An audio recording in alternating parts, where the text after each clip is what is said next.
Stu Game Report. The man, Kyle F. and Nash. By the way, Kyle, did you know today's Christmas? Christmas? For me. Oh. NBA's back, baby. Oh, great. So any one of your teams can disappoint you immediately, huh? No, I have one team in the NBA. You know that. Don't start your bullshit. Don't start your bullshit, man. Yeah, because they won't be at all disappointing. Oh, No, wait. You mean my team that went to the NBA Finals last year? Yeah, sure. And what happened with them? Well, we know that, dude. They house money from house money from the first round on. What? Stop your noise. First of all, you're absolutely right. But by the same token, you don't get to go, oh, NBA Finals, what? No, but it wasn't the Magic with Nick Anderson in the 4 brick scenario bad, but it was pretty bad. Okay. You're not over that yet, are you? No, I'm fine with it, because for me, the Magic ever making it to the finals and more than once as a franchise, for all the bad luck and bad decisions that have been made over the years, from overpaying the hell out of a very likable guy in Hito Turkoglu, to all the injury stuff that the Magic has suffered, to the Anthony Hardaway decision being bad in the first place. Listen, you'll have to grant I'm not over that injury hill yet. Yeah, I like it. Let's get back to football. By the way, it's funny you're saying that. One of my planned episodes I'm going to do, hopefully next year, on my basketball retro podcast, Bing, is that I want to do a what at that time. Yeah, I want to do a what if. I want to do a what if episode on what if Shaq stayed in Orlando beyond 1996. Because I have a lot of theories on that. A lot of research on my part. Because I do believe Orlando would have gotten a title at some point in the next 3-4 years. Look at the landscape. We can say that for that time. Maybe I'll have you on that. I'd be happy to explore that. Maybe I'll have you on that episode next year when we do that episode. I mean, by then I'll be pretty deep in Magic stuff. I would have had a season under. So do this in the meantime. If I plan that, in here, I'll be knee deep in Magic stuff, because by then I would have completed my first full season covering the Orlando Magic, which is why somebody will be hearing this episode pre-recorded as a Student of the Game Report / Student of the Game podcast. Bing! Correct. Yes, we are actually on both ends. Although mine comes out first, though. It does. And this is your house. That's how it should be. That's how it works. No one's my house. Like a decorations here. No, we'll talk into more. Yeah, no. I'm listen. I'm glad your van is big enough to where the other side fits my painting. That's very impressive. So I'm softening up here a little bit, because we got to talk about last night's game. Before we do that, normally on the Student of the Game, I do have an intro and a bit of a monologue where I call something out. And if you can indulge me for about 3 minutes, there's something I have to touch on. Okay. Because I am getting sick of people who getting paid a lot of money misleading fans. Okay. There is no country line dancing in the NFL. Can we stop calling this damn play the Tush Push? It is wrong.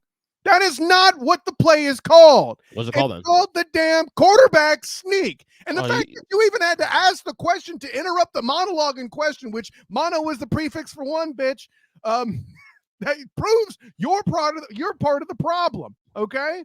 I feel attacked right now. Quarterback, you should, because you just said what you said. Good. Then we've established you're a basketball person. Kyle. Basketball person anyway. Kyle. Huh? Wait, hold on. There you go. Tush Push. At any rate, Tush Push. That motion is usually associated with something else for me. But I like Tush Push. Sorry, go ahead.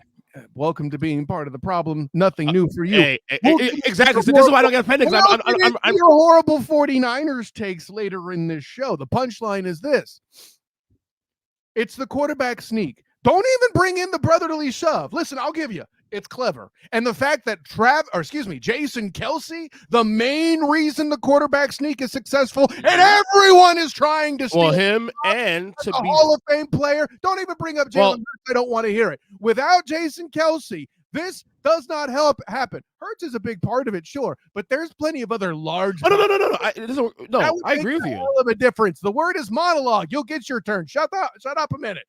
So. Oh, yeah, this is your show now. Even when part of it is this 3 minutes that I asked for, which apparently you're not giving me. So whatever, bleep yourself. Well, this is my show, so I can't say. Yeah, I can't curse. Can I curse? I can't curse. No, damn. Please don't. I mean, you can, but I don't know. I don't know if I have time to do the extra work to edit it. So help a brother out, please. God, it's so dramatic. I mean, here, let me find a pen so I can write the mark. But anyways, long of the short is, we'll forget about all the horrible attempts to argue. It should be bad. It's bad for TV. So what you're trying to say is elite center play is bad for television, which means you essentially want quarterbacks to be killed up the middle. Cool story, folks. Quarterback sneak. Get it right, dumbasses. Carry on. Can I still call it Tush Push? No. I mean, you can, but I will mock you. The warning's been made. It's not like you have not done that for the last decade or so now in our friendship. You've just heard it that much, Captain Knee-Jerk. I mean, all I'm doing is doing what we do. So it is what it is. You do what you do, I do what I do. To be fair, though, to be fair, though, like for the record, I'm 1,000% with you on the whole thing with Jason Kelce being the reason that works, because that's him and front line is a big part of it too. But the reason why Hurts is less of a factor is because you could get another big quarterback that would work with. Like, you don't have to be a fast quarterback like Jalen Hurts. Ben Roethlisberger. Imagine Ben Roethlisberger and Jason Kelce running the quarterback sneak. Holy guacamole! I'm saying that dude. I'm saying Jalen, deadlifts 600 pounds. He's a bad. No, hey, I ain't trying to cheapen him. He's a bad man, majama. He's not an MVP like some moron here on local Orlando radio tried to rant about, but that's a whole other question. That's a thing. Well, he's not there right now, but he's not having that horrible year either. But whatever. Your boy. Well, I won't scoff at Goff. We'll do that later in the show. Yeah, he's Let's just say real quick before we get to our take. Real quick, we can start with the MVP thing real quick. The guy you lost to though has entered chat after this Sunday. And who would that be? L-Jax, baby. Lamar Demetrius Jackson. I told you fools in the preseason to watch out for the Ravens. Yeah, they started slow, just like the Bengals have in the past. Not like the Ravens have come out to a gaping leap and they still constantly seem to make the playoffs as well, right? Overall. Now, granted, recently they had a struggle there, and that's fine. But listen, there's a reason John Harbaugh is among the longest tenured coaches that you don't hear about. By the way, not bad for a special teams-based guy. Am I right? Holy right. Yeah, Super Bowl, by the way, with Joe Flacco at quarterback. No, but please tell me how much John Harbaugh isn't a great coach. Yeah, exactly. No, I think he's in the chat now. We discussed it last week on the podcast where like we both agreed that whatever the order is, McCaffrey, Tyreek Hill, 1 and 2, whatever. That was the top 2 guys. I said Jared Goff at 3. I didn't have him in my top 5. Right. He had consideration though. You said, but yeah, after the Sunday, you're not top 5. So considered. Are you? I just wasn't mad at your your pick. Right. But after the Sunday, and look. He's not the reason he lost the game, but it's a game of inches. Got to put him down here. Lamar entered chat now. That's simple. Sure, that's fair. So you would put him in your top 5 now? Oh, absolutely. Okay. And I put him number 3 right now. Okay. Honestly, maybe 4 behind Mahomes. Who knows? But yeah, Tyreek and McCaffrey higher. Yeah, I still got those 2 guys for now. Okay. We'll see how the weeks go. Yeah. So okay, now we have 9 minutes of this thing. I softened up a little bit. Well, part of that is the QB sneak. I mean, let's be real. That's true. And at least 2 minutes of you interrupting a monologue, but go ahead. Yeah, but I keep forgetting this is a cross episode. So I apologize, buddy. Okay. That's the joke. See, we've been working together too long now to know all the jokes now. You still come back. I'm not complaining. That's what she said. Bumps and bruises and all. But time I thought you were just bald. Anyways, well, I need a haircut. Actually, don't seem a little. I mean, you kind of do. I today. No shade. I mean, that's you're a busy man. You got 2 kids as well. I get it. Go ahead. Hold on, podcast. You'll Congratulations to our famous substitute Lucifer, by the way, on making the honor roll. No. That was Eli. That was famous substitute. I don't know. Logan's a younger one. No, I know. Listen, I am aware that Patrick and Travis, who's older and all that. But what I'm trying to say is I didn't know which one said it. He kind of hit and run. That's true. That was Eli. Anyway, your Niners. So it was Travis. Okay, got it. It was Travis. Yeah. Shut up. Your Niners lose 2 in a row. I guess people are kind of shocked at the result. But then you look at the fact that Dabo Samuel didn't play. Your boy Trent Williams didn't play. Oh! You remember I mentioned him a couple weeks ago. Isn't that convenient? About a couple years, but okay. Well, I mean, most particular to my prediction for this 49ers team, and people, 17-0, which you didn't ask it thinking that would happen. But I said no, because Trent Williams is too essential to this team, and the Niners play too physical a brand of football for anybody to go 17 games. And listen, props to McCaffrey for coming back as quickly as he did, but that Browns game was somebody very intellectually, dishonestly wanted to pound their chest about predicting the outcome, had nothing to do with predicting what happened in the game. Whereas some of us pointed something out 2 weeks ago, and both times it was relevant. By the way, when am I getting my TikTok, jackass? Anyways. You have a TikTok, don't you? Oh, no. That's complicated. The answer is currently not really. We'll talk more about that off air. More on that later, I guess, right? Yeah. So I guess the question to me is this: am I concerned? Not really, honestly. I think the only thing I'm concerned about the Niners moving forward is it's been kind of an issue for the last couple of years, and it's somehow figured out a way to sift through those weeds. Injuries. They're a little bit of an older team, so they're going to have some issues here with Debo getting nicked up here, Trent getting nicked up here, McCaffrey, you name it. I don't know about older team, but there are a lot of pieces that are veterans, right? With Trent Williams, for example, I could certainly put Kittle in that conversation, and B, also guys with injury histories. Maybe you want to put McCaffrey in the veteran piece. Sure, he also has a history of injury, as does Debo. I don't know about Ayuk so much, but he's kind of emerging. He was just young, and he's a veteran that now, granted, he hasn't missed a lot of time this year, I don't think, but what we're seeing, first of all, by the way, if you remember, the Fraud Cons and the Bears beat them last year, and everybody wanted to panic about that. I did panic, as my power rankings excessively showed you. Well, last week you didn't panic about the Browns. I'm talking about the previous season. No, that's what I'm saying. This is what I'm saying. I would need to go to the tape to see how much panic about that. I got so much shit last year on the Hulla podcast, Bing, for having the Niners high, despite them being at 500 early in the year. It's not that you had them high, it's that you had them too high. There's a difference. You had them in the top 3 when they had no business. I got accused of being high also too in the process. So again, it could be okay. And words there. Listen, all I hear is facts, not gloating about things you got right. Luckily, there's a difference. Okay. Luckily or not, I was correct. No. See, this is what intellectual dishonesty is. You want to know who was really correct? Me. Calling out the downturn that would occur after Trent Williams. But I still don't have my TikTok video up yet. What's up, EJ Christian? You look at me. I have TikTok. I barely use it. You used it to gloat about your Browns win. Where's mine? That's on YouTube, buddy. Ernest Christian on YouTube. Thank you. Okay, great. Still waiting for my short. Two more. I need 2 more subscribers to 200. Guys, what's that got to do with my short? I'm already. I'm plugging your. I'm plugging my shit on your show. On my show. On your show. Roll with it, Jackwagon. That being said, yeah, Niners panic meter 1 to 10. 10 being, oh my god, I'm like freaking negative 450. What are we doing?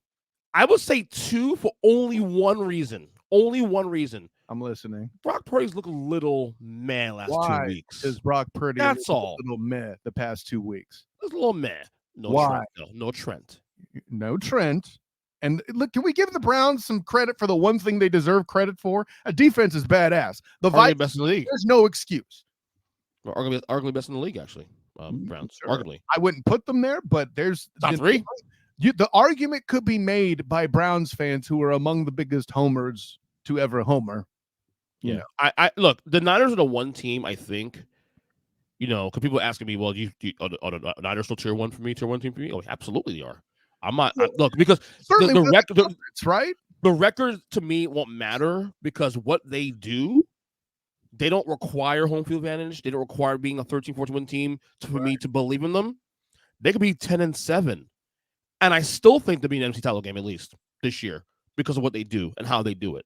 So to me, that's the one team where I don't need them to be, oh my god, 14-3, 13-4. Okay, now I believe in them. No. I've held this rope on this for 2 years now. I remain, 10 toes down on that. The Niners are the one team that I don't care about stop points.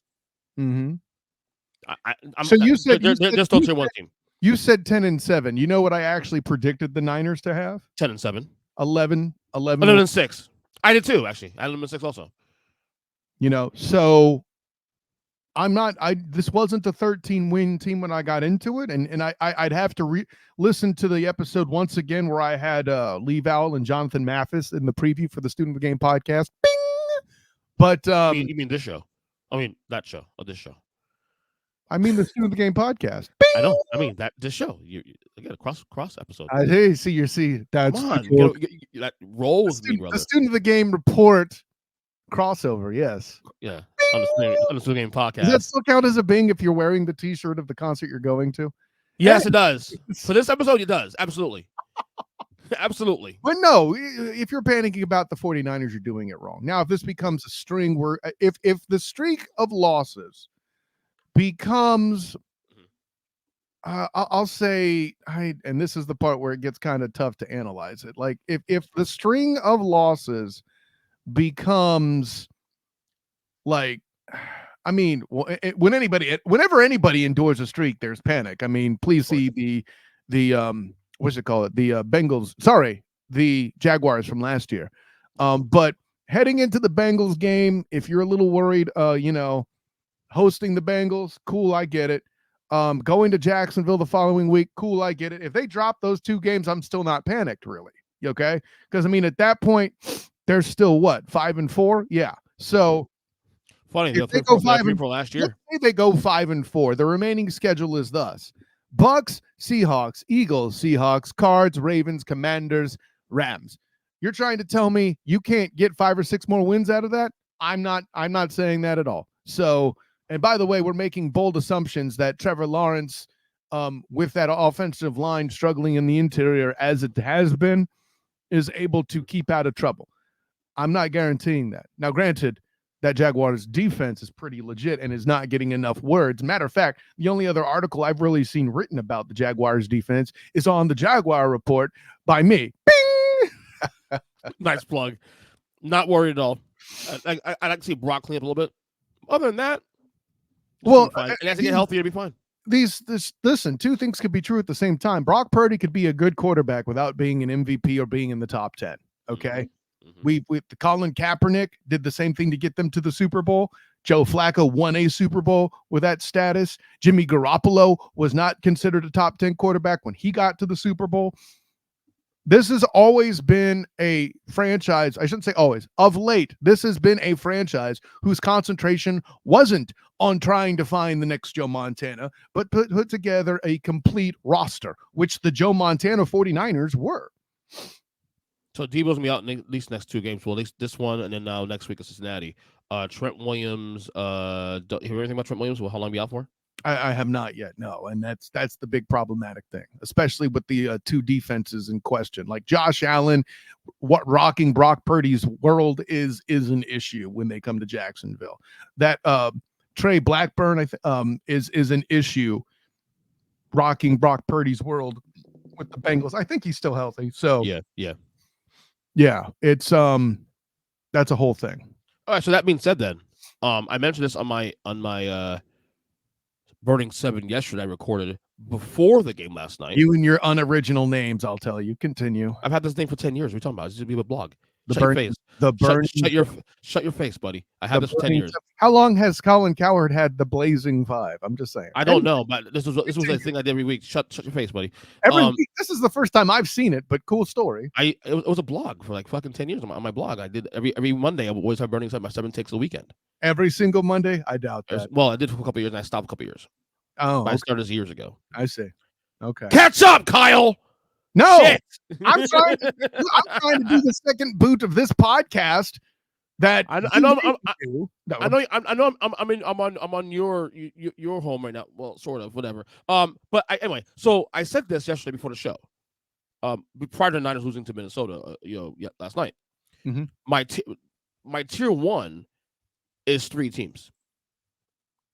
Tuesday morning, post Niners loss, my tier 1 is still 3 teams. It's Philadelphia, it's Kansas City, it's San Francisco. So, okay. Where's yours? Yeah, what's your tier 1 right now? How big is your tier 1? Golly, I It's like a haven't personal really question. thought, and yeah, it was a topic you had when you sent me the rundown. Yeah. I'm still not prepared necessarily to put the Eagles as tier 1, but you kind of have to because of the Ooh. division. And listen, I love what they did against the Dolphins. Don't get it twisted, but what we've learned is the same thing you, me, and Jim have all professed on the Huddle Up podcast. They're good enough to be great against the mediocre. 70 points on the Broncos was fun to watch and all, but when the ish got real, they didn't. That defense is an issue, and they think the USC Trojans, Ernest Christian. Yeah. So very, very good comparison, actually, to be honest with you. So your tier ones, I mean, it's the same 3, or you have more teams that's in your tier 1? It's pretty hard to pick against the Kansas City Chiefs right now, isn't it? They're in there. Yeah, I can make the argument that the Ravens have entered the chat. That's the question, because see, that's the one I wanted to ask you about, because I've heard some people chatter. I know Colin Coward said it in the show yesterday. I know someone else said it. Doing it though. Yeah, they're the best team in the NFL. No, they're not. No, they're not. No, they're not. They're not better. Right now, they're not better than Kansas City.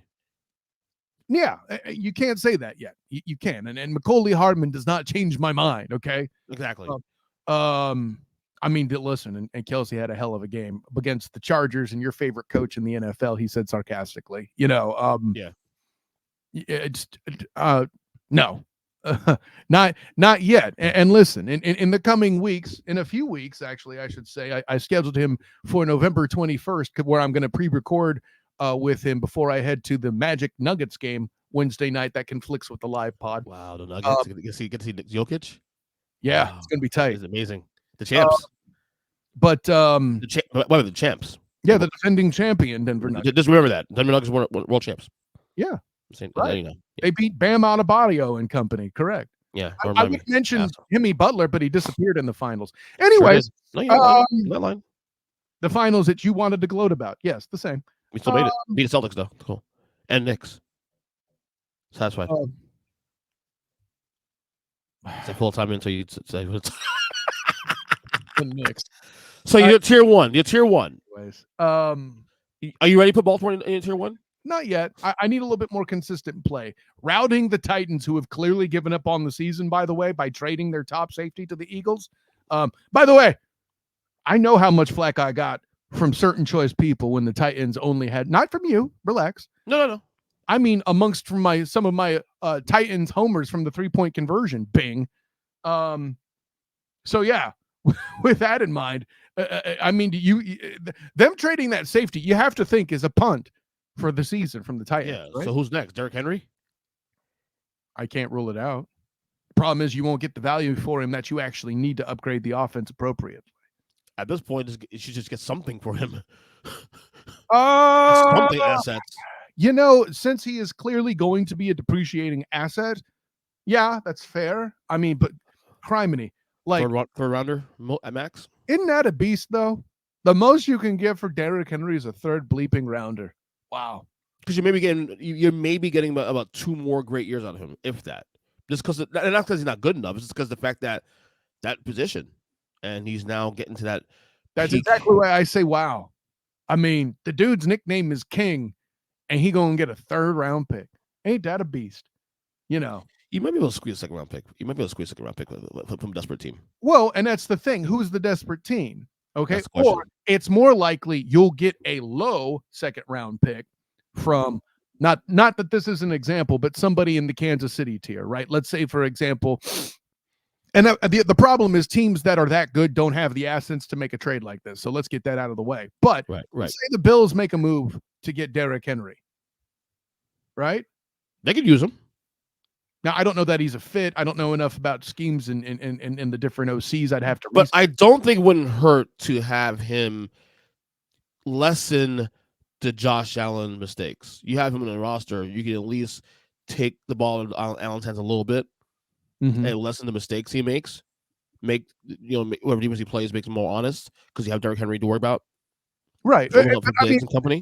Just off the top of my head, here's like the list of teams I might think would go for him if everything matches up. We can't guarantee it won't. I haven't pulled up Hot Rack. I haven't done all that to know what would be real. But the teams I think that would kind of be in that sweepstakes, no team that's bad is going to really go for him, I don't think. Yeah, there's no point. Maybe I could see an argument made for Carolina making a run on him but they're bad. Huh? But they're bad. They are bad, but they need something to help Bryce Young, and they're tied to Bryce Young for all the assets they moved to get him. That's my point. So maybe they're bad, but getting a 2-year security blanket, it would be a good move for the Panthers. I don't know that Derrick Henry would want to do it. He won't do it. But doesn't get paid money.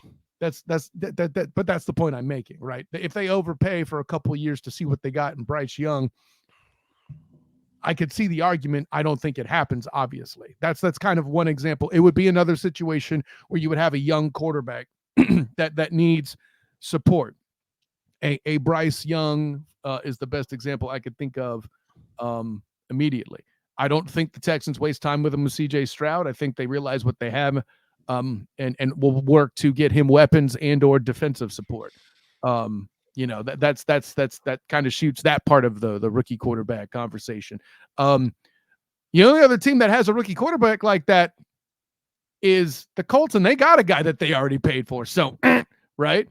But anyways, the Bengals make sense to me. The Ravens make sense to me. That being said, I don't see them. I don't see them getting a price that they would pay or accept, rather. Right. All right. So this weekend I felt like was like a big test, where are we at with two teams, the Lions and Dolphins, a test to see, okay, can we trust this team? Are they contenders? Both teams lose. Detroit get blown out in Baltimore. So wait. Hold up. What's up? You're going to bring in the team that started the season knocking off the goddamn world champs and say they need to be tested. Can't the team just have a bad effing game? How about context? But again, what I like what you said there. I'm glad you set me up there because I'm gonna pump back to you in a second. I've been telling you that this is what Kansas City lost that game. Yeah. Okay. Context matters. No Chris Jones. There you go. No Travis Kelce. Correct. And then Kansas City literally had 6 drops in that game. Yeah. And still can win that game. Yeah. Late. That receiver was that former Giants receiver Kadarius Toney, who sucks. Wow. Just saying. You're pretty knowledgeable about Giants receivers for a Cowboys guy. Yeah, when they suck. By the way, how does Cowboys to the Super Bowl look for you now? Anyways. We're 4-2. We'll see. I mean, I look, I don't want it to happen. Yeah, you do. I hate that team with 1,000 tons, but I just made a prediction, whatever. But no, I'm not knocking Detroit. Detroit's a good team, very good team. Which one? Detroit tier 1? No, not there yet. Dolphins tier 1? No. I think even if they won the game in question, they still won. There would have been conversation about them being a tier 1 team if they won this weekend. Maybe I wouldn't be there, but continue. But it's also the way they lost to. That was a bad loss. Look, they win in North. They're gonna run away to North. They win in North. Yeah. They may threaten for the one seed. We'll see how things work for Philadelphia moving forward. But see, that's the thing. We can't turn around and talk about how great Baltimore's looked the past couple of weeks and how they might be tier 1, and then be like, "That's a terrible loss." They did get blown out, but it's another team that we're flirting with being tier 1. We're panicking too soon. But I'm also not saying Baltimore's tier 1. I think in a holding pattern. Baltimore's had some weird losses here too, where. But the point is the conversation's being had. So for one team where the conversation's being had to lose to another team where the conversation's being had seems a bit, I'm not going to say panic, but like, yeah, no. Like if the Lions come out, if they come out and beat the Chargers convincingly, you're going to feel good about them again. So right? Let me ask you this, right. 2 weeks off, but. So let me ask you this then. Which loss was worse? The Lions loss or the Dolphins loss of the two, in your eyes? In terms of trying to Dolphins loss. Okay. And the reason why I say that is because the Dolphins, as fun to watch as they are, their trophy is 70 points on a garbage team. At least the Lions can still go beat the world champs. Well, they beat themselves. Don't care. Dub's a dub, bitches. And if you don't like it, I'll bite your kneecaps off. Okay? That. Oh, man, Campbell. Right? You're welcome. No. I do think the Dolphins one is funny because they'll have more opportunities to prove us wrong. In 2 weeks, they play the Chiefs in Germany. So if they somehow win that game, conversation changes immediately. Sure, and if I sprout wings from my butt, I might be able to fly. Is that possible? No. Shut up, then. You see what I did there? Duh. All right, this is something here that we normally do toward the end of the year, but we haven't done this all year long so far, and I want to kind of get a feel. One last thing. Go ahead. I got to say one more thing to be fair. Again, as I set up my phone. Yeah, please set up your phone. Nice stalling. Good job. I got you. I can't defend the Lions like I did losing to the Bills and not at least give the Eagles some credit for at least being a semi-good football team, right? It's not like they're the defending NFC champs. Oh, wait, they absolutely are. Okay? And not for nothing, like the Eagles had 2 turnovers and the Dolphins still got walloped in this football game, right? Mm-hmm. You know, it's a matter of when you have a team that's stouter up front and can punch you right in the face, the Finns have issues. This isn't new, right? The Bills walloped them and have arguably the best defensive tackle core, or certainly the most underrated, if you don't believe the previous statement, in the league, right? MVP candidate Tyreek Hill had 11 catches. He did his job. Tua Tagovailoa, 6.8 a play. Not appropriate. Your boy Jalen Hurts, 9 yards a play. It's a pretty big deal, right? In the game in question. Mm-hmm. I'm one of these that doesn't think Tua is bad, but he certainly should not be getting Patrick LaVon Mahomes the second money, for example. But I will say to Dolphins' defense here, they were missing 3 offensive linemen in this game too, also. And boy, did that show, right? But this is kind of what this is the historical part. Listen, even going back to 2019 when I covered the Dolphins for the Dolphins Wire, there were 3 starters down and got walloped 30-something to zip by the Pats. So, right. I digress. All right. So this is something we normally do every year towards the end of the season, week to week, when we get that last stretch run at Thanksgiving. Earnest likes to knee jerk, so we're doing it. Well, right. This is where I declared my Jaguars run. Well, right. I knee jerk. Okay, we know this already though. So we're now 7 weeks into the season. We'll have a midterm. Less than half, by the way. The student team hasn't even done midseason awards yet. And I think that's next week's show, either next week or the week after. Well, something like that. Anyways, continue. We'll figure it out. Yeah. We always look at the playoff picture. That's right. Continue. It's early, but we'll look at the playoff picture right now. And we'll see if the playoffs start today. And basically, the whole point of this is saying, okay, based on the teams right now, the playoffs start today, will this picture hold? Like, which teams you see here that are in first place or wild card? Who do you trust? Is that who do you trust? Hubba. Do you want to go AFC, NFC first? NFC. So NFC first. All right. So right now, I'll break this down. Right now, of course, NFC East leading the Eagles, NFC North leading the Lions, NFC South, West leading the Niners, and then, of course, the Dirty South, the Falcons, the Fraudcons. Your current 3 wild cards at the playoffs start today are the Seattle Seahawks at 5, the Cowboys at 6, the Bucks at 7. Let's go division winners first, leaders first. What holds? Bucks as a playoff team. What holds here? The Niners, the Eagles. That's it? Yeah. Oh, well, I mean, I could say the Lions. That's fair. Oh, yeah. I'm with you. All 3 of those teams hold. Not a question. The South is a fucking mess. It took the Vikings getting a miracle win over the Niners to be 3-4. If they were 2-5 and the Lions have a 3-game win, holy guacamole. Yeah. I'm with you as well, too. I'm not locking Atlanta at all for anything because I'm not even sure if they're a wild card team because that South is topsy-turvy right now. The wild cards, Seattle, Dallas, Tampa. Currently 5, 6, and 7 wild cards. Do you feel good about any of these teams at least being a wild card team?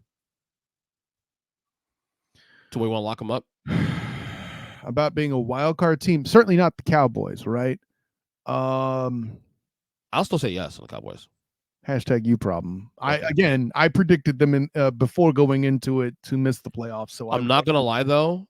I'm kind of leaning towards Seattle also locking too because I am locking up Seattle. Because I don't trust the teams below. I will say this much, though, and you're going to hate me for saying this, but I'll say it anyway. I think Minnesota is a team to watch out for that wild card. They're only a half game behind for the 7th. But listen. All right, go ahead. They're only a half game behind for the 7th seed. Okay, behind Tampa.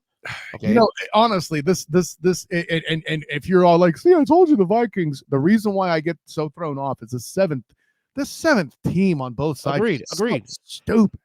And I think for me, this is why I think Minnesota's a team to watch out for, is that outside the playoff window here, which team can you really say can make a run in the playoffs that you feel like, okay, this can happen? The only team I feel confident in is the Rams. That is it. There's no other team below 8 that I see, okay, this can make a run. Not Washington, not New Orleans, that's the win division. Green Bay, I think, is cooked. Chicago, Arizona, and Carolina. So to me, Minnesota, with that win last night, plus their 4 losses, all within 1 score. I think first of all, Minnesota always seems to lose the close games this year, whereas last year they didn't, right? Right. I think because the schedule's so damn weak, I think one of your NFC South teams will fraud their way in. And if the fraud cons don't win the division, I think they'll sneak in as the frauds they are that way through the wild card over the Vikings. And then we'll have to listen to James Thompson. Our team's a playoff team. Shut up. So you're saying that you see 2 South teams getting in the playoffs this year? I do. Because that's how much the schedule matters, EJ Christian. Right. I think that's more likely than the Vikings is what I'm saying. No. To your point, that's actually a good point because of the schedules and, they may be able to stiff arm enough teams. To me, the only other team here other than the Vikings that can make some noise here in the wild card is the Rams. That is it. But that loss was a lot tougher road, bro. Yeah, they do. To your point. So yeah, I would lock. Honestly, I would lock Dallas and Seattle. Honestly, on my end, I think I set up Seattle to just. You're ready to lock. You aren't a very smart Cowboys fan, haven't you? Because again, as I said to you, which teams below are you seeing creeping up there to take their spot? I made that clear. That will require a third NFC South team to do that. Then, remember, and to your point, like I'm not ready to say the Red Tails sneak in. I'm not. No, I'm not. No, they're terrible. I'll put it this way: the Cowboys being the 7th seed and sneaking in with a losing record, I'm not prepared to rule that out either. I had 4 or 5 teams with 8 wins in the NFC, so like I can't lock the Cowboys, but I can't rule them out either, right? Like if I look through here, 8-win teams, your Giants, which is out the window because Saquon's hurt, your Cowboys, the Packers, your Vikings, and is there another one? No, that's them. So I even have the Vikings with 8 wins. So yeah, as much as I'm dismissing them, I can't. Right. All right. So let's say AFC now. So right now, your current division leaders in the AFC, in the East, in the West, you got the Chiefs, you got the Dolphins in the East, you got the Ravens in the North, and the Jacksonville Jaguars in the South. Your current wild card teams right now that start today, and I'm going to ask you this real quick. How the fuck are both 5 and 6, the Steelers and Browns, at 4 and 2? That is insane to me right now. I picked the Steelers to win 10 games. I did too. No. For your record, I had them as a 5 seed this year before the season started, but they haven't looked like a wild card team this year. They've just eked out wins. It's culture. That's why I picked them to win 10 in the first place. Right. And the only reason they didn't get to the playoffs last year is because they didn't start Kenny. I'm going to say it has looked pretty. That's what I'm saying. Browns too. Again, historically, name me a pretty Steelers team. You can't. This is pretty ugly, though. It's one of the ugliest ones I've ever seen. That's okay. That's a separate conversation. The question was, name me a pretty Steelers team. Continue. So 5-6, Steelers, Browns 4 and 2, and the 7th seed is currently the Buffalo Bills. So, which is fun. All right, let's get division leaders first. Chiefs, Dolphins, Ravens, Jaguars. Who you locking? The Chefs for sure. Yep. The Jags for sure. Yep. Oh God. But nobody else. Yeah. Yeah. Those two definitely. I wanted to lock the Dolphins, sort of. You can't. But it's just. But well, here's why. I'm gonna tell you why. To your point, Buffalo is the most frustrating team to cover in this league in terms of let's trying to equate who they are, because I think you said on the podcast before, They have the highest ceiling. When they are great, they are arguably the best team in football. But the floor is fucking pretty bad too. Correct. Well, and let me remind you of some of the teams Right. on the Dolphins' remaining schedule. Mm-hmm. The Chiefs, the Ravens, and the Bills to finish the season. I don't know if you want to count the Cowboys. Count them. Absolutely count them. And then I would also count the Jets twice still for one reason and one reason alone. What have the Dolphins proven they can't play against? Tough defenses. Physical defenses. Bingo. So, if Zach Wilson decides to be decent, then we're okay, right? So yeah, I'm with you on the Jags. Definitely lock them up. I mean, I locked them up back in December last year, for the record. I'm still being proven correct on that. You're an idiot. Shut up. Chiefs, yes. Dolphins on the wait holding pattern. Mr. Lock it up. Where was your prediction on how good the Jags defense would be in that carrying the team? Where's all of that there, Nostradamus? The reason I can't lock the Ravens up, though, for one reason, even though I think they're really good team. Just say the division. Not only that, is Lamar against the finish line this year? That to me, that doesn't matter as much because Hundley's proven he could be a capable backup. But what did I say the last 2 years, though? They barely snuck in the playoffs last year. Because of and then you're talking about division lead. Okay, that's a separate. Right, that's what I'm saying. I mean, okay. Lamar's missed 5 games, last 2 years. Just needed to reset the expectation. That's all. Just letting you know, buddy. So yeah, I can't lock on the Ravens just yet. I can't lock on any of these wildcard teams either. Even though I predicted Pittsburgh to win the 5 seed, before the year started.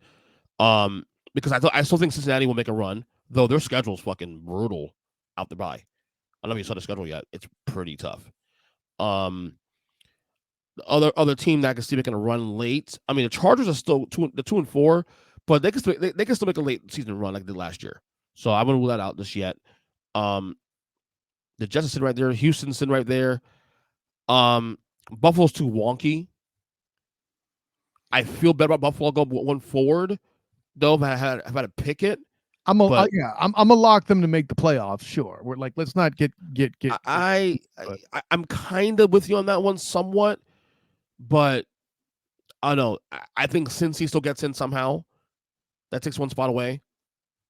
I don't think both Cleveland and Pittsburgh get in. To be honest with you, I don't see both of them getting in. I don't have Cleveland making it. Granted, they're on a tear that's way better than I thought. I think I had them winning 6 games. Granted. They've won a couple that weren't expected, and props to that defense for doing it. I knew they were good. I thought Deshaun Watson would hurt them a lot more. But then if he's not playing, how can he hurt them? It's true.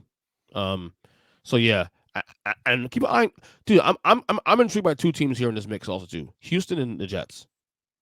I'm not ready to crown Houston yet, but I was thought to be nuts for picking them to win 7, and now I look like a pessimist, right? Well, we'll see how the rest of the year goes. Still got 4 wins to go before you get there, but yeah. So far, so good. The Jets, like I said, their defense can go a long way. So, yeah. The only other team I can see making a run here late year is the Chargers. That is it. Colts injuries are going to be a problem. They're frisky. Raiders, come on now. Titans, they're blowing it up. Patriots, come on now. And Broncos suck. So, there you go. Boom. One last thing before we get to college football. Roger Goodell last week signed a 3-year extension with the NFL as commissioner. Just real quick topic here. Great Goodell's tenure thus far. This is supposed to be his last, probably gonna be his last couple of years before he retires. That's what we're hearing. And I know everybody bombs on Goodell and all that, but I don't know how you could have exactly done a better job in what certainly appears to be the more tumultuous situations. Well, I should say a more tumultuous span of time, while also continuing to maintain growth the way that you have, right? The player union, once Gene Upshaw was no longer head of the union, it was DeMar Smith. There was a little bit more, a little less to grease the wheels to make deals and stuff. Mm-hmm. And yet we still had continuous play. Sure, it went to the 11th hour, but that went well.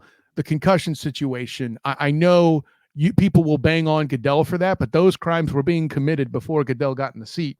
And at the end of the day, what's been done for player safety, as much as people may not want to acknowledge it, is just as much, if not more, than any other tenure. The history of the NFL, as much as people complain, oh, it's just about to become flag football, yada, yada, yada. The history of the NFL going back to the 1800s. I said it, 1800s, right? You did say it. Yeah. With and not that Teddy Roosevelt was in the 1800s, but that's how far back football goes, right? Yeah. Even at the game's origins as a predominantly college game, there have constantly been upgrades in equipment, in the rules, right? Things from the Weds formation going away to clotheslining players in the pass game. Like, listen, Night Train Lane is great and is one of the better Detroit Lions in history that you've never heard of as a defensive back. But half the reason the dude got as many picks as he did was clotheslining MFers, David Deacon Jones, who's actually the best defensive end of all time that nobody seems to talk about because they didn't record sacks back then. He used to bear claw you in the head. You can't do that anymore, right? Now, if you breathe on a quarterback's head, there's an issue. And there may be some of it that is, what's his words? Excessive, but that's an adjustment they can make. I feel like the NFL, unlike other organizations, and not just sport, by the way, but I mean organizations, and that includes governments, right? Is in a better position to dial things back if they're not working, So just like at one point they got rid of replay, they brought it back, right? Mm-hmm. Historically.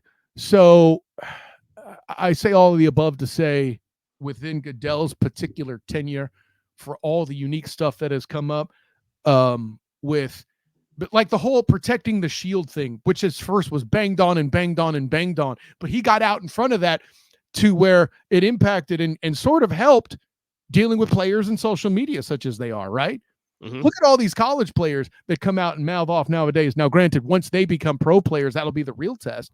But in the era upcoming of NIL and the branded college athlete, the NFL is out ahead of it some. Are they perfect and ready? No, but separate conversation, right? There's just, and I'm not here to say Goodell did everything perfectly or that he's even a saint, but there's a reason he got this extension and he earned it. And to give Goodell anything less than an A as a commissioner, in my mind, is just impractical. You're living in a fantasy world if you think he's a bad commissioner. No, I'm with you. I've definitely been less critical of him in the last decade. He's been consistent. And again, his job is to make sure he's making money for that league, and he's done that and then some.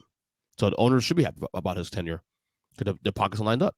Mm-hmm. That alone should be exactly. The growth of the league when it doesn't look like they should grow. By the way, all these international games and Thursday night games that people crap all over have contributed to the growth. Yeah, and I gotta be honest with you too, Wilson. It might not be a very popular take here from people, but I don't give a shit, honestly. He's navigated some of the controversies the last 5 years well. What's an example of one? Black Lives Matter, all that, the kneeling stuff. I thought he's navigated as well as you could without getting too extreme on the other side. Well, yeah, I mean, when you're in a position where you're teeing off against the president of the United States, removing your antitrust status, like that's a problem, Yeah, right. When you're the whole social justice concept, I think the NFL got as involved as they could, but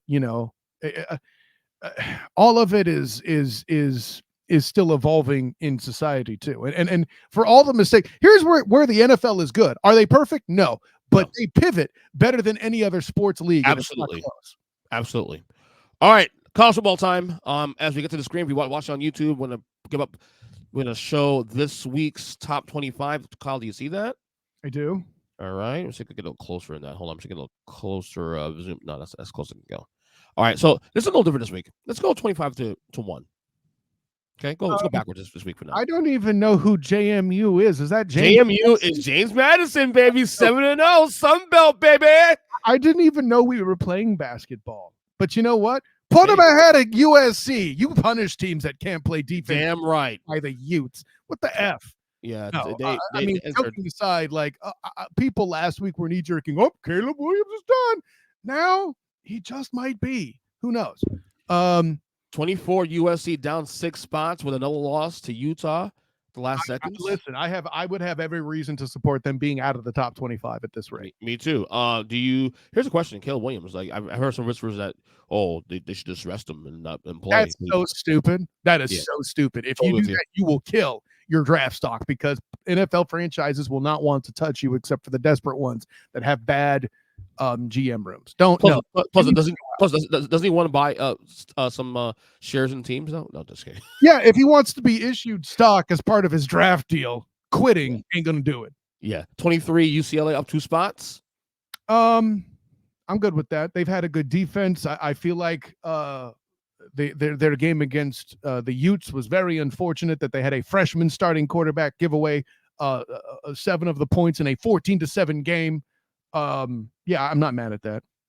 All right, 22 Tulane up 1 spot. Listen, this team was the champion of the American last year and then was favored to repeat. I can't front on that. Okay. So 20 and 21, Duke and Tennessee, both teams down 4 spots from last week. Tennessee first, Alabama loss. Well, first of all, Tennessee, they are who we thought they were. Yeah, that's all I have to say about that. Duke, that's tough. Your Knowles almost blew that. Yep. Okay, just asinine. Continue. Yep. With you. All right, 19 Air Force up 3 spots. This won't hold, but I like it. I think they belong ahead of Duke. Yeah, they're unbeaten too. So, and that should matter. Mm-hmm. Louisville up 3 spots as well too at 18. Absolutely asinine. They're even top 25. Continue. All right, let's have some fun. This one, number 17, North Carolina. Why are they even top 20? I won't even say that the loss to the Virginia should knock them out of the top 25 and then been overrated the whole time, just like Drake May has been. I'm not telling you Zach Wilson fraudulent, but fraudulent. Continue. I mean, isn't Virginia like 1-5, 1-6, some shit? Yeah, exactly. Yeah, that bad loss. You had a chance to backdoor to AC title game and you lose to Virginia. Oh my God. 16 Missouri up 4 spots. Not mad at it. You know, they're performing well in an SEC, which they may be down, but Mizzou's having a good year, and they have 1 loss so far against a tough team. Number 15, LSU creeping up. Brian Kelly. Know why they're this high, but with the way everybody else struggled throughout college football, I kind of see why too. They actually handled their business. Speaking of business, 14 Notre Dame up 1 spot. Why? Well, they didn't play this week anyway, so. Why? They should be below LSU. Okay. Period. I don't care how members of the Huddle Up family feel about that, but deal with it. Well, we'll know tonight. 13 Utah up 1 spot as well. Doing what? Well, beat USC. Sure. Because all you do well is defense. I'm just saying. Continue. It matters. 12 Ole Miss 1 spot. Not mad at it. Oregon State 1 spot up 11. Should be ahead of the Penn State Nittany Lions and in the top 10. Oh, speaking of number 10, Penn State, Nick Lions. Down Why are they even top 15? You don't feel encouraged after that loss? No. Okay, no.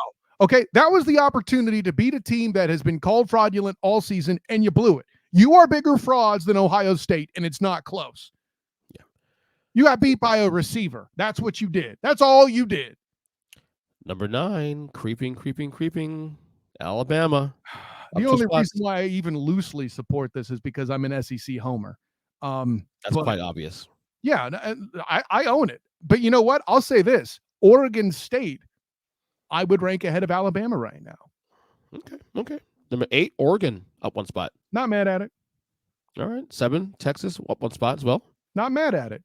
All right. The next 6, 1 through 6, I'll go to 1 through 6 order, not unchanged. 1 Georgia, 2 Michigan, 3 Ohio State, 4 Florida State, 5 Washington, 6 Oklahoma. Okay. This is why I'm mad this week's a crossover, because I should be able to curse at this. Why is Oklahoma 6?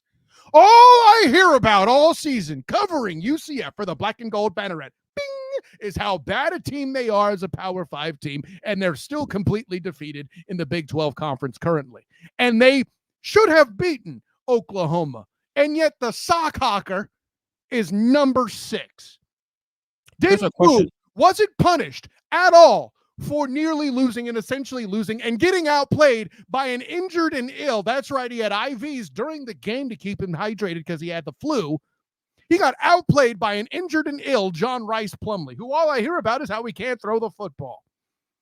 All I hear about is how good the Brett Venables defense is. 5 straight scoring drives in the stretch throughout that game, and also including the one that should have been the tying stretch, except Gus Malzahn pulls another trick play out of his ass for the 2-point conversion attempt. I see your argument, and I actually don't even disagree with you at all. If you want to keep in the top 10, I don't even like it that at all. But fine, at least I could say, well, they're 8th. You punished them some. What saves them? No movement. Right. What saves them though? No. To your point. No. Listen. No. What am I going to say? This is the same way your team got away with beating Boston College by only 1 point, and they were at least penalized a spot.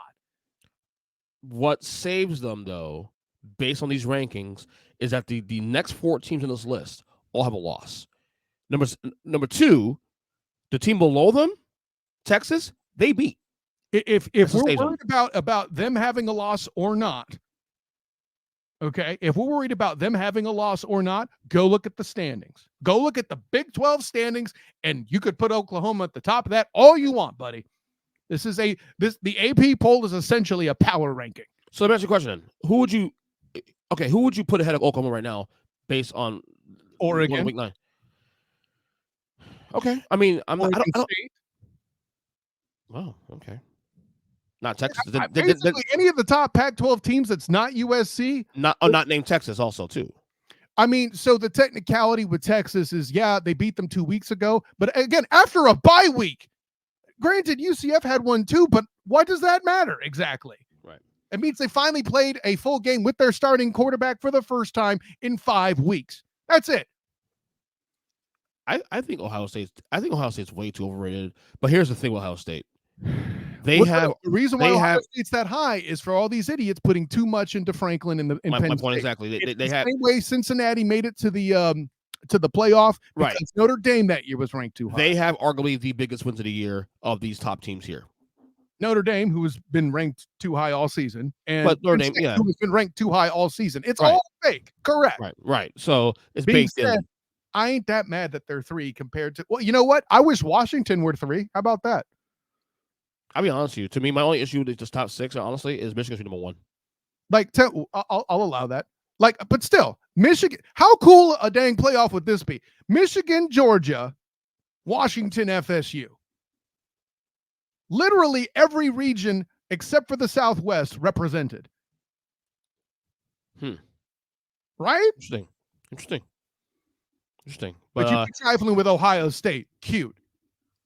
So, if you had to vote for your playoff 4 right now, and we're about a week or 2 away from them starting the playoffs 4 format, the last one we do before we get to 8 next year, how would you? Well, 12. I'm sorry, it's 12 teams next year, right? Mm-hmm. Yeah. Is your 4 look at the APs? Is your playoff 4 like the APs, or how would you? I just told you what I had. Oh yeah, Washington, Florida State. Michigan, Georgia, Washington, Florida State. Because I agree with Washington. I think Washington is probably the team that's not getting respected here, honestly. In fact, I go so far as the Knowles homer, putting Washington and Florida State. I know I did. So there you go. You're agreeing with me, as you always should, Ernest Christian. No, I'm saying I might put Ohio State at 4 and Florida State at 5. You would keep Ohio State in? They have the best wins of the year. I hate to say it. The best fake wins of so far. I hate it. Penn State's overrated. Yes, of the year. Notre Dame has been just acknowledge the fakeness, and we can move on. And I feel like the Notre Dame win. They bake in the Notre Dame schedule also too, who they played also by proxy. But why does nobody else get that consideration? Other than Oklahoma, apparently. Wait, they haven't played anybody. The only thing that Florida is benefiting off right now is that LSU somehow hanging around on the top 15. If Clinton Ewers doesn't throw 3 interceptions, why are we talking about Oklahoma? Sorry, right. I'm done. I'm done. I'm with you. I'm with you. But yeah, that's where I think is the issue. I don't know overall. That it's Clayton. I forgot his. But my biggest issue really more so is Michigan's number 1, because yes, they haven't played anybody. We get it, but they're beating every team the way you're supposed to. Stop points matter in college football, and they've more than passed that test. I'll agree. So one last thing to get out of here. There's one question. Who gets fired first? Jimbo Fisher or Dabo Sweeney in Clemson? Jimbo Fisher being Texas A&M head coach, Dabo Sweeney. I have my answer. I'll ask you first. But it feels like the Jim. I don't know. It's a photo finish. Let me be clear about that. Really? You think it's closer? I do. I think it's a photo finish. I got Jimbo because he was more of a mercenary arriving there. Yeah. But Dabo's proven he's such an old hat that's not changing with the times. It's more prudent to dump him. I feel like it's a slam dunk. I don't think it's that close. Like Dabo has enough goodwill built to that program the last fucking 5 years that. But in the past 3, he's exposed himself more and more as just being an old guy shouting, "Get off my lawn." Fair enough. Jimbo comes in with at the time the highest contract ever in college football history, and what they've done with that? Anything that's kept him there. I get it, right? But and what has he done in A&M? Nothing. Not even to SEC title game. I agree with you. I say the answer is Jimbo. I just think it's closer than you think because at the end of the day, Jimbo could always be like, "Well, it's the SEC. It's pretty tough." What's the excuse in the ACC? Yeah, I'm with you. All right. I guess that's it for me. So, as they always say, plug away, Kyle. In honor, joy, and privilege, Earnest Christian. Of course, I am Kyle Nash, the student of the game. You can find me on Twitter at the SOTG. Find me on Instagram as the same, the SOTG, and Threads as well if you're one of the cool kids. The student of the game on Facebook. And of course, check out my writings with the Jaguar Report covering the Jacksonville Jaguars, also with the 3-point conversion as well. Then also look out for my work with covering UCF, the Knights with football and women, a little bit of basketball in there as well. Women's basketball for the Black and Gold Banneret. That'll be starting here upcoming November 6th, that Monday. So there you go. Next week. Just try not to rub that in. You got a lot going on. Yeah. And welcome to November, fool. And then, of course, Student of the Game podcast, which you're about to listen to if you're on that part of the crossover. And also look out for the Duval Dive Friday at 11 Eastern, of course. Honor, joy, and privilege, Earnest Christian. I'll be at the hopefully I'll be enjoying myself thoroughly at this Magic game. Yeah, you can see champs. Opens in Orlando. Well, no, the champs aren't until November 22nd. Oh, okay. Comes to town to open the season for the Magic. You can see your playoff bound Magic, Earnest Christian. Well, play-in bound, not playoffs. Play-in. We'll see how that plays out on there. But I mean, I kind of count the play-in as a playoff, but I see what you're saying. Yeah. Anyways, an honor, joy, and privilege, Earnest Christian. But until next time, class dismissed.